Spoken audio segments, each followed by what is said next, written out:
ನಮಸ್ಕಾರ. ಗುಡಿಯ ನೋಡಿರಣ್ಣ ಕಾರ್ಯಕ್ರಮಕ್ಕೆ ಸ್ವಾಗತ. ಪ್ರತಿ ವಾರದಂತೆ ಈ ವಾರ ಗುಡಿಯ ಅರಸಿ ನಮ್ಮ ತಂಡ ಪಯಣ ಬೆಳೆಸಿರುವಂತದ್ದು ಉಡುಪಿ ಸಮೀಪದ ಯಲ್ಲೂರು ಗ್ರಾಮಕ್ಕೆ.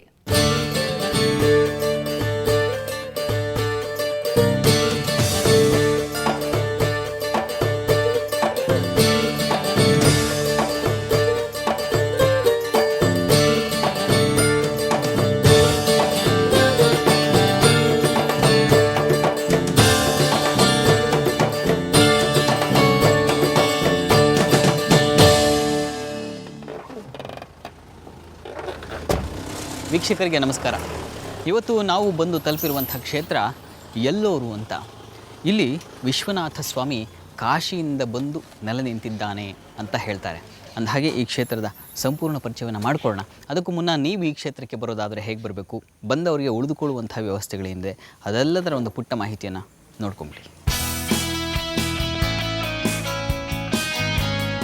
ಯಲ್ಲೂರು ಶಿವ ನೆಲೆ ನಿಂತ ದಿವ್ಯ ಸನ್ನಿಧಿ. ಈ ಕ್ಷೇತ್ರಕ್ಕೆ ನೀವು ಬರೋದಾದರೆ ಮೊದಲು ಉಡುಪಿಯನ್ನು ತಲುಪಿಕೊಳ್ಳಬೇಕು.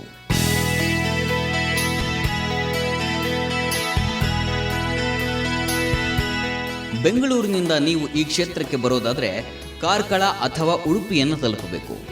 ಉಡುಪಿಗೆ ನೀವು ಬರೋದಾದರೆ ಬೆಂಗಳೂರಿನಿಂದ ಸಾಕಷ್ಟು ಬಸ್ಸುಗಳ ವ್ಯವಸ್ಥೆ ಇದೆ. ಆ ಬಸ್ಸುಗಳ ವಿವರ ಹೀಗಿದೆ ನೋಡಿ. AC ಸ್ಲೀಪರ್ ಇದು ಹೊರಡುವ ಸಮಯ ರಾತ್ರಿ 8:10 ಹಾಗೂ 9:15. ಇದರ ದರ 894 ರೂಪಾಯಿ. ಇನ್ನು ಐರಾವತ ಇದು ಹೊರಡುವ ಸಮಯ ರಾತ್ರಿ 7:45, 9:00, 9:45 ಹಾಗೂ 10 ಗಂಟೆಗೆ. ಇದರ ದರ 806 ರೂಪಾಯಿ. ಇನ್ನು ರಾಜಹಂಸ ಹೊರಡುವ ಸಮಯ ರಾತ್ರಿ 7:00, 7:30, 8:00, 8:30 ಹಾಗೂ 9:00. ಇದರ ದರ 624 ರೂಪಾಯಿ. ವೇಗದೂತ ಇದು ಹೊರಡುವ ಸಮಯ ರಾತ್ರಿ 8ರಿಂದ 11 ಗಂಟೆಯವರೆಗೆ ನಿರಂತರವಾಗಿ ಬಸ್ಸುಗಳ ವ್ಯವಸ್ಥೆ ಇದೆ. ಇದರ ದರ 385 ರೂಪಾಯಿ.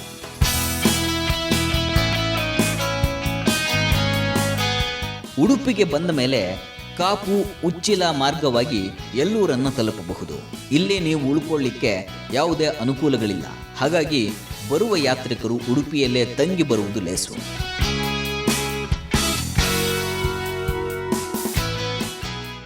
ಅಂದಹಾಗೆ ಈ ಯಲ್ಲೂರು ಕ್ಷೇತ್ರದ ಹಿನ್ನೆಲೆಯನ್ನು ಗಮನಿಸೋದಾದರೆ, ಯಾಕೆ ಈ ಕ್ಷೇತ್ರಕ್ಕೆ ಯಲ್ಲೂರು ಅಂತ ಹೆಸರು ಬಂತು ಅಂತ ನೋಡೋದಾದರೆ ಅದಕ್ಕೆ ಒಂದು ಕಾರಣ ಇದೆ.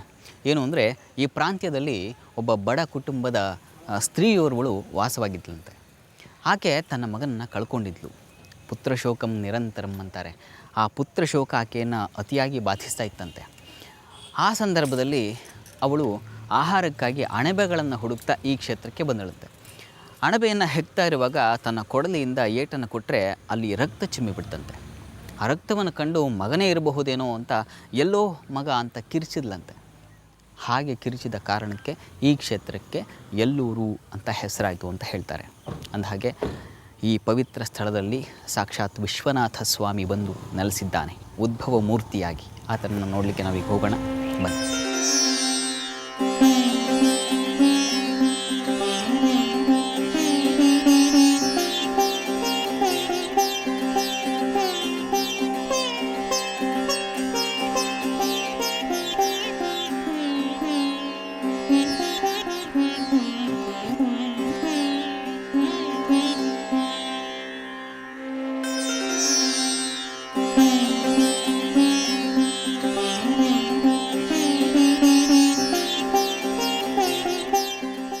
ಯಲ್ಲೂರಿನ ಈ ವಿಶ್ವನಾಥ ದೇಗುಲದ ಹೊರ ಪ್ರಾಂಗಣವೇ ಯಾತ್ರಿಕನ ಮನಸ್ಸೆಳೆಯುತ್ತೆ.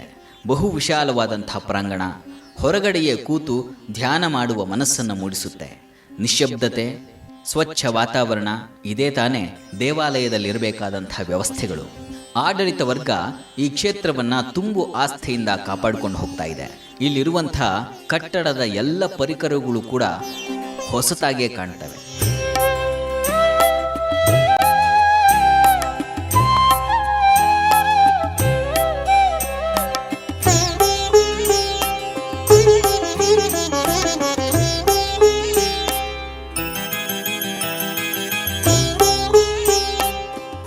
ಇವುಗಳಲ್ಲಿ ನಮ್ಮನ್ನು ಸೆಳೆಯುವಂಥದ್ದು ಈ ವಿಶೇಷವಾದ ಬಹು ಎತ್ತರದ ಗರುಡುಗಂಬ.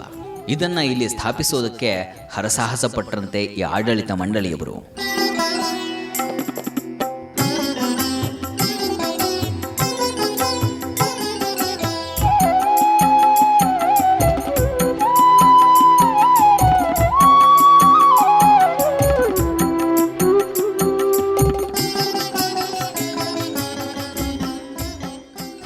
ಈಗಾಗಲೇ ನಿಮಗೆ ಈ ಕ್ಷೇತ್ರದ ಪರಿಚಯವನ್ನು ಮಾಡಿಕೊಡುವಾಗ ಒಂದು ಮಾತು ಹೇಳಿದೆ. ಆಕೆ ತನ್ನ ಕೊಡಲಿಯಿಂದ ಪೆಟ್ಟನ್ನು ಕೊಟ್ಟು ರಕ್ತ ಚಿಮ್ಮಿದರೂ ಕೂಡ ಈ ಕ್ಷೇತ್ರ ಒಂದು ಪವಿತ್ರ ಸ್ಥಳ ಅಂತ ಹೇಳಿದೆ. ಯಾಕೆ ಗೊತ್ತಾ? ಆಕೆ ಕೊಡಲಿಯಿಂದ ಪೆಟ್ಟನ್ನು ಕೊಟ್ಟು ರಕ್ತ ಚಿಮ್ಮಿದಂಥ ಜಾಗ ಯಾವುದು ಅಂದರೆ ಪರಶಿವನಿದ್ದ ಜಾಗ. ಆಕೆ ಕೆತ್ತಿದ್ದು ಪರಶಿವನ ತಲೆಯನ್ನು. ಅಂದಹಾಗೆ ಈ ಕ್ಷೇತ್ರದಲ್ಲಿ ಸಾಕ್ಷಾತ್ ಪರಶಿವ ಉದ್ಭವನಾಗಿದ್ದ, ಆದರೆ ಆಕೆಗೆ ಅದು ಗೊತ್ತಿರಲಿಲ್ಲ. ಆನಂತರ ಅದು ಅರಸನ ತನಕ ವಿಷಯ ಹೋಯಿತು. ಆನಂತರ ಏನಾಯಿತು ಅನ್ನೋದನ್ನು ನೋಡೋಣ ದೇವಸ್ಥಾನದ ಪ್ರದಕ್ಷಿಣೆಯ ಪ್ರಾಕಾರದಲ್ಲಿ. ಬನ್ನಿ.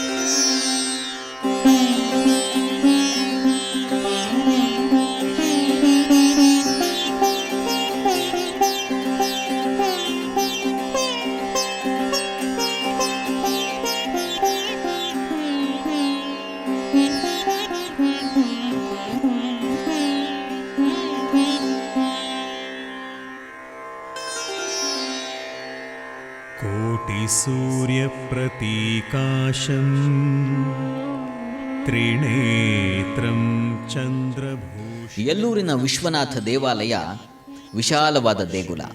ಇಲ್ಲಿರುವ ನಂದಿಯ ಕುರಿತು ಒಂದು ಕಥೆಯನ್ನೇ ಹೇಳ್ತಾರೆ. ಹಿಂದೆ ಉಡುಪಿ ಮಠದ ಯತಿಶ್ರೀಗಳು ಅನಿಸಿಕೊಂಡಂಥ ವಾದಿರಾಜ ಮಹಾಸ್ವಾಮಿಗಳು ಈ ಕ್ಷೇತ್ರಕ್ಕೆ ಬಂದಾಗ ಈ ನಂದಿಯೇ ಮಹಾಸ್ವಾಮಿಗಳಿಗೆ ಶಿವದರ್ಶನವನ್ನು ಮಾಡಿಸಿತ್ತಂತೆ.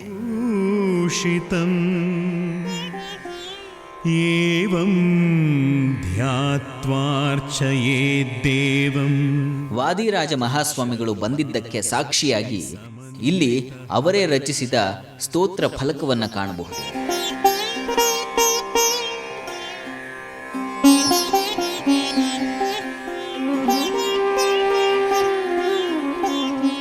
ದೇವಾಲಯದ ಹೊರಪ್ರಾಕಾರವನ್ನು ನೋಡಿದ್ರೆ ಬಹಳ ವಿಶಾಲವಾದಂಥ ದೇವಾಲಯ ಇದು. ನಾವು ಒಳಗಡೆ ಬಂದರೆ ಇಲ್ಲಿ ಈಶ್ವರನಿಗಿಂತ ಮೊದಲು ನಾವು ಗಣಪತಿಯನ್ನು ಈ ಭಾಗದಲ್ಲಿ, ಅನ್ನಪೂರ್ಣೇಶ್ವರಿನ ಈ ಭಾಗದಲ್ಲಿ ಕಾಣ್ತೀವಿ. ಆ ಎರಡೂ ದೇವತೆಗಳ ದರ್ಶನ ಮಾಡಿ ನಾವು ಈಶ್ವರನ ದರ್ಶನಕ್ಕೆ ಅಣಿಯೋಗೋಣ. ಅಣೋರಣೀಯಳು ಮಗತೋ ಮಗೀಯಳು ಜೀವ ಚೈತನ್ಯಕ್ಕೆ ನೀನೆ ಕಾರಣಳು. ಕಾಮಿತಾರ್ಥದಾತೆ ಶಿವ ಕಾಮೇಶ್ವರಿ, ಕಾಮಿತಾರ್ಥದಾತೆ ಶಿವ ಕಾಮೇಶ್ವರಿ, ಶ್ರೀರಕ್ಷೆಯ ನೀಡಮ್ಮ ಮಾತಾ.